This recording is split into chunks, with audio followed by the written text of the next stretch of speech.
Hello guys, welcome dito sa aking video. So ngayong araw na to ay mayroon na naman akong ginawa na libro. At saka itong libro na to guys ay pinagawa lang dito sa amin. Gusto nung nagpagawa nitong libro na to ay glue. So hindi siya pwedeng i-glue kasi nga sobrang nipis siya.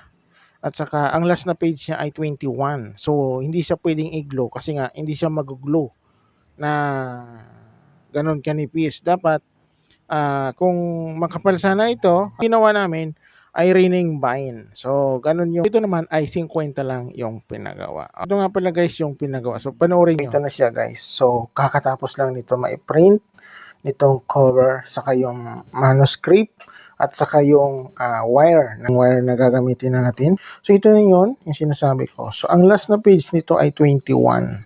Alright? Kaya sobrang nipis niya, oh.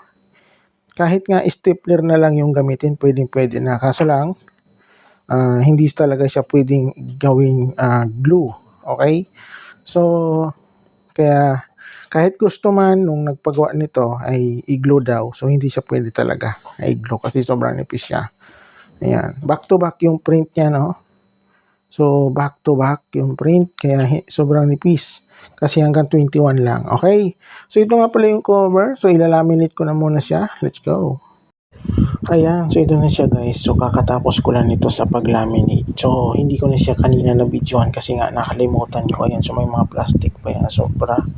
Ayan. So, ngayon, ang gagawin ko dito dahil tapos ko na siyang malaminate. So, puputulin ko na yan dito sa gitna. Ayan. Kung napapansin nyo yung guhit na yan. White. Ayan. Ayan siya. So, naka-ready na yan para madali na siyang. So, nakat ko na yan. Tapos, ito na yung cover niya. Tapos, ito yung sa likod niya. So, yung sa likod niya, blanco lang yung sa likod. Okay? So, ayan. Ayan. Ito yung cover sa ibabaw. So, papatungan ko na lang siya. Ayan. Taka lalagyan ko nito sa likod. Tapos, ito na yung pang ring vine. So, linagay ko na dito. So, galing ito doon sa kabila. So, kinuha ko na kanina. Okay? 50 lang. So, madali lang itong gawin. Let's go. Ayan. So, lalagyan ko na ng cover sa ibabaw. Saka sa ilalim. Ayan. Ayan. Ganyan siya. Ganyan siya. Ayan. So, dito ko na siya. Para ibabaw. Lalim. Ayan. Diba? Tapos lagay dyan. Para yung pagbutas tuloy-tuloy. Lalim. Babaw. Ayan. So, ito na siya guys. So, ito na siya. So, naka-ready na siya. So, nandito na yung cover sa ibabaw saka dito sa likod. Okay? So, mag-ring bind na tayo. Bubutasan ko na siya. So, ang gagawin mo siya para yung papel ay pantay. Tapos, alright. Yan. So, isang butas lang yan. So, yan siya. So, ang ginamit natin na pambutas, yung yung maliit. Kasi dalawa ito na pambutas natin. So, yung isa malaki. So, pang malakihan siya. So, ito naman, yung maliit itong pang ring bind na to. Ayan. So, maliliit lang siya. Okay. Next. Dalawang video lang yung gagawin ko dito sa pagbutas. Kasi full video itong gagawin ko. So, hindi ako gagawa ng short video nito.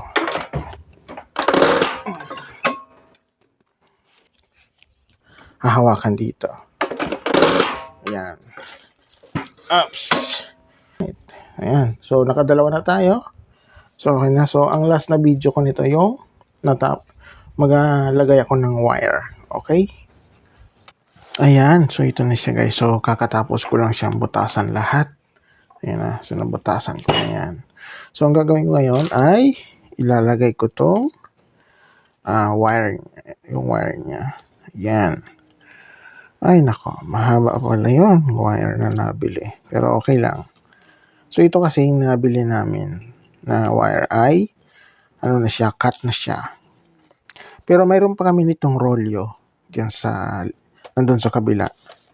Yung isang rolyo na ganito rin kaliit. So, hindi ko siya ginamit kasi nga mayroon kami nitong yung nabili. Matagal na 'tong nabili, itong wire na 'to. Wala pa yung rolyo namin, nabili na 'to. So, ito na muna yung aking gagamitin kasi matagal na siya. Okay? So, yun na. So, ganyan lang kahaba. So, ang gagawin ko muna ay putulin muna lahat ng wire kasi nga mahaba yung wire niya. Sukat natin.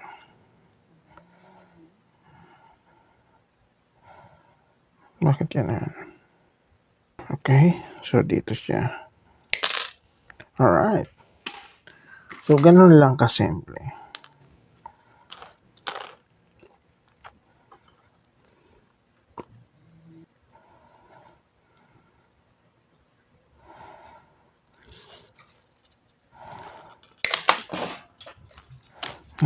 Hindi na yun magagamit yung nalaglag. Tapos, ilalagay ko na siya. Yan, ganyan lang. Yan, yun na siya.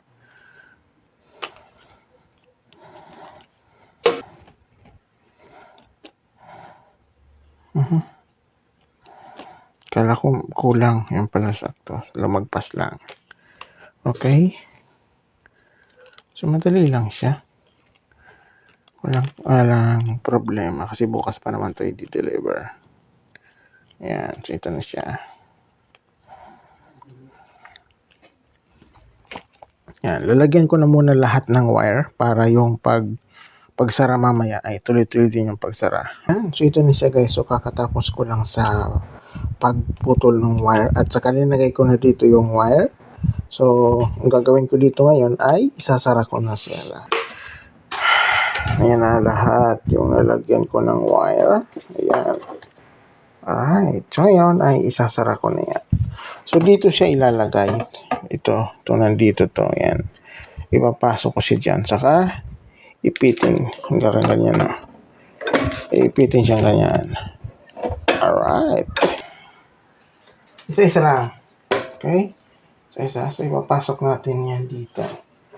Tapos, ito yung ayan. So, ayan. Sarado na siya.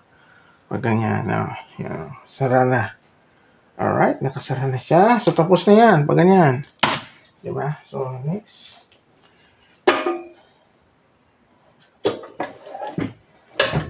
Ayun.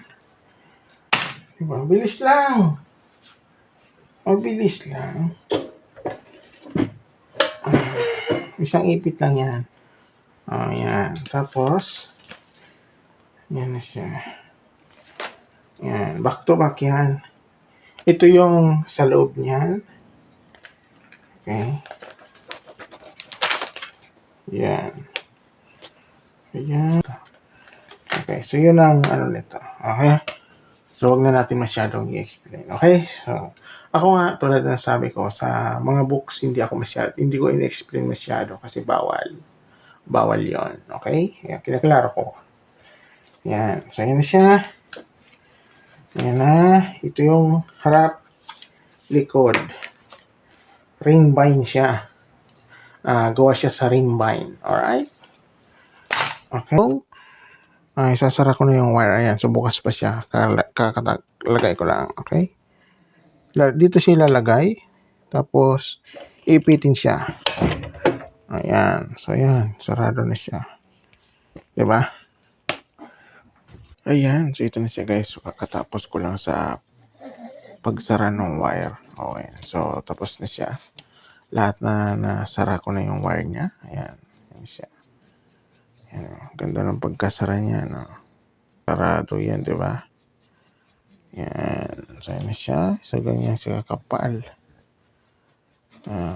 21 yung last na page. Kaya sobrang nipis. Ayan. So, ngayon, kakatapos ko lang siya. Tapos ko na siya sa lahat.